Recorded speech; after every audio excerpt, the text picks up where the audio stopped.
This episode of Jonjo Lyons Reviews is sponsored by The Night of the Living Threads. Go check him out on Instagram at The Night of the Living Threads.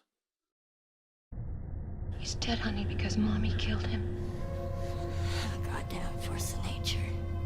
I am the writing on the wall, the whisper in the classroom. They're coming to get you, Barbara. You see, Jason was my son, and today is his birthday. Sid, don't you blame the movies.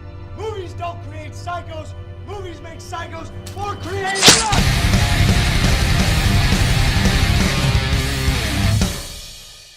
What's going on? My name is Jonjo Lyons, and today I'm here to present to you my review of 1990's The Death King.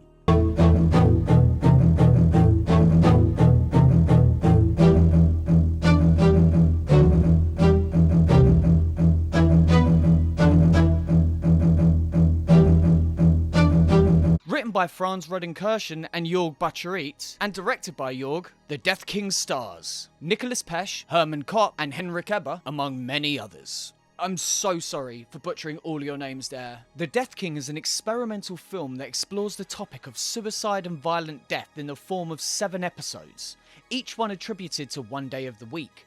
These episodes are framed by the vision of a human body slowly rotting over the course of the movie. I've been putting this one off, I'm not gonna lie. Can you tell why? Let's just start, shall we? The film opens with the sound of someone in pain as we see a naked man in the fetal position lay flat on his back.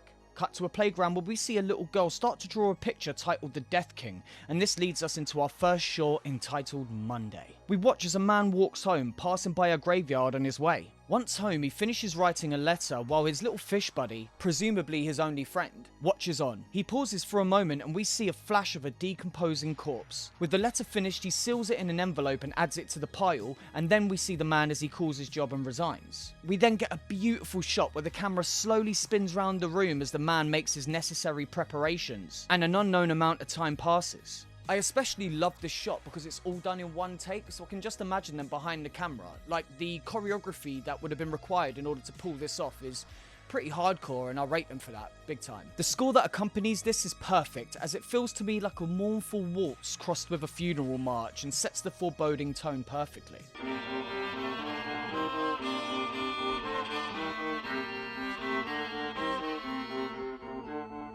The scene ends with him feeding his fish, then feeding himself with fish, which is interesting. I feel like this represents hierarchy and possibly gives us insight into why the man is about to do what he's about to do. Perhaps he was passed over for a job or rejected by a lover for someone higher up the social food chain. Cut to him starting a bath, having a shave, and then undressing, placing his clothes next to the bath in a neat pile. I find it interesting that even with his plan, he's still obsessed with order to this degree. He clearly wants to be perceived a certain way even after his passing. And this meticulous attention to detail can be seen throughout the short, which gives us a deeper understanding of the character without any dialogue necessary. We look down on him, which is perhaps symbolic of the way that everyone in his life looks at this character, as he gets into the bath and begins to swallow handfuls of pills. The poison then takes effect and the man slips under the water just as the fish dies, leading me to see the fishbowl and the lack of freedom for the fish as a metaphor for the man and his social captivity as the reason for his suicide. The next short, titled Tuesday, begins with a man checking his mailbox and finding a letter, presumably one of the letters that the man in the previous short wrote. Cut to him walking into a video store. I also love the fact that if you look at the videos on display, not only can you see some of Jörg's films, but also I assume some of his favourite films, and some of mine. We also see a poster and the VHS for Necromantic, which I assure you is a film that we will be checking out in detail very, very soon. That movie and its sequel, Holy Mother of God.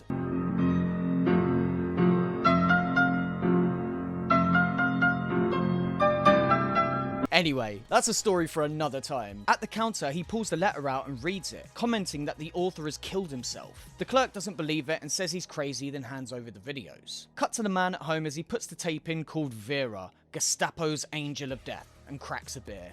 In the film, we see a Nazi soldier walking through the halls, eventually entering a room with a blindfolded man tied to the wall, who, if I'm correct, is the director in a small cameo. What a part to pick. We see the titular Vera as they gag the man, and then she's holding garden shears. Oh no, garden shears. And then exactly what you would expect to happen happens, and the man's is cut off. Not just in one motion either. It takes a good couple of chops to get this thing off the bloke. Difficult to watch, to say the least. Vera then draws a swastika on his chest using his bloodied severed penis as a pen, which is a sentence that I just said. They throw a salute up to a picture of Hitler, and then we cut to the man's girlfriend returning home. She asks why he's not at a friend's birthday party, demanding he tell her, when we see the same flash of a decomposing corpse as before, and the man pulls out a gun, shooting his girlfriend in the head. Behind her, the wall is splattered with her brains. He then takes a frame and hangs it over the blood. We then cut to a TV showing these events unfold.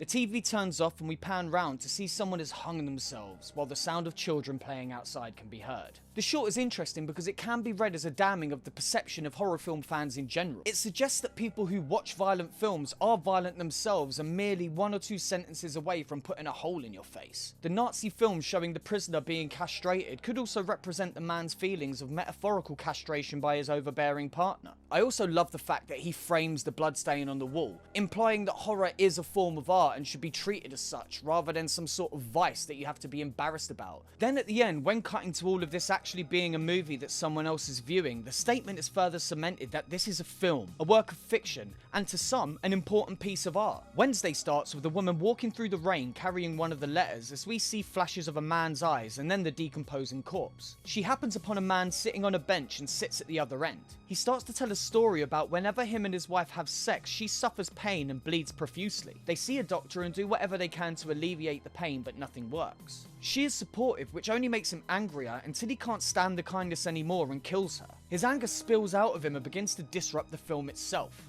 The woman then pulls a gun out of her bag, puts it to his eye and pulls the trigger, but it just clicks. He then takes the gun, cocks it, and shoots himself.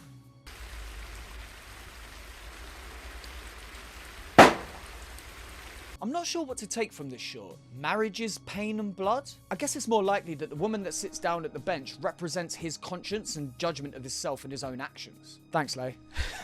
We then cut to the body of the man as it starts to decompose. Cut to what might possibly be my favourite short of the bunch, Thursday. We see various shots of a bridge as the name, age and occupation of various people are shown. After a moment, you realise that these are the names of people who have jumped to their deaths from the bridge. Something about the quiet and simplicity of this short is absolutely chilling to me. I can't fully explain why I found this short so disturbing, but I genuinely loved it. We then cut back to the body as it continues to decompose. The next short, Friday, starts with a woman alone looking out of a window of her apartment. She spots a neighbour leaning out of the window before they're joined by their partner. The woman goes out the front door and finds the suicide letter, then puts her ear to the neighbour's door to get a closer look or hear the lovemaking occurring on the other side. She finds the neighbour's number in the phone book and calls it with no answer before reading the letter, which we finally get to see. The letter reads: "We lose our life with pleasure. This is a chain letter, and it is a message. We demand you take your own life. According to our realization, I die,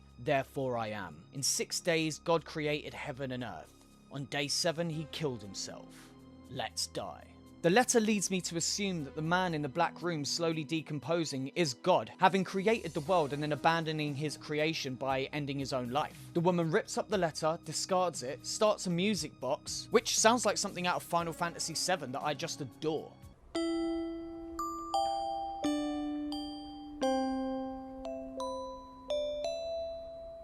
She then eats some chocolates and passes out on the sofa, seemingly unaffected by the contents of the letter. Cut to her dreaming of being a child, watching 2 people, presumably her parents, have sex. She awakens once again and looks out the window to try and catch a glimpse of the couple, but they're nowhere to be found. We zoom into the neighbour's flat to find them both lying dead in their bed. I read this as being the death of love and intimacy for the woman, letting go of the past and resigning herself to the fact that she'll never have a relationship like that. Death of a different kind. She closes the curtain and we cut back to the rotten body. Saturday starts with a man picking up a reel of film and feeding it into a projector. The film shows a gloved person picking up a gun and pointing it around their garden, a rehearsal for things to come. We cut to a locked off shot of a little girl as she's joined by a woman. Both are in red dresses. She reads to the little girl from a book which seems to be a study on the machinations between the mindset of a suicidal mass shooter. She states that he escapes a dead living life into a living death. Once finished, the woman gets up, zooms in on the little girl, and then we cut to her room as she prepares for the slaughter ahead. Cut to the woman's POV as she walks up some stairs, seeing a man behind the desk. She shoots him and then moves on into the club where a band is playing. The woman walks around to the front of the stage and opens fire, first on the band, then on the crowd. She continues to shoot until she is shot and killed. We then cut to a different angle and zoom in on the woman just before she opens fire. Fame derived from murder and suicide. Cut back to the rotting corpse, which by this point is little more than a skeleton. This leads us into our final short, Sunday, which starts with a man waking up on a mattress on the floor in a bare white room. We watch as the man writhes around in pain for what seems like an eternity, culminating in him smashing his head against the wall until he's dead. Cut to the skeleton, and then the children's playground as the little girl finishes her picture of the Death King. She announces him as the Death King and states that he makes people want to die. We then see a picture of the Death King with a baby and cut to credits. Well, damn. The Death King is a film I went into expecting the worst. A collection of art house shorts about suicide? Sign me up, right? But actually, when viewed through a critical lens, some of the material here goes way deeper than initially expected. I've seen it a couple of times now for the review, and I've found that when analysed, the film is a rewarding experience that brings up many questions as to the reasons behind the decision to take one's life, both literally and metaphorically. Like much of the director's work, the film is rich in symbolism and deeper meaning, and is a film I highly recommend if you're willing to challenge yourself. I really liked it. In fact, actually, I liked it way more on the second viewing. Not sure if there'll be a third viewing, but, you know. Now I've watched that, I've got to build up to Necromantic. We need something fun next week. I've got something good. This was Nihilism, the movie. Next week, we're going to look at Emo, the movie. So that was my review of The Death King. Have you seen it? If you have, please let me know in the comments below what you thought. Also, make sure to go and check out the Night of the Living Threads. They got these sick t-shirts and some amazing prints as well. If you look at the unboxing video that I did a while ago, you'll be able to check that out. But yeah, what a film. Jesus Lord. But in the meantime, as always, like, share, subscribe. My name is Jonjo Lyons. Stay frosty.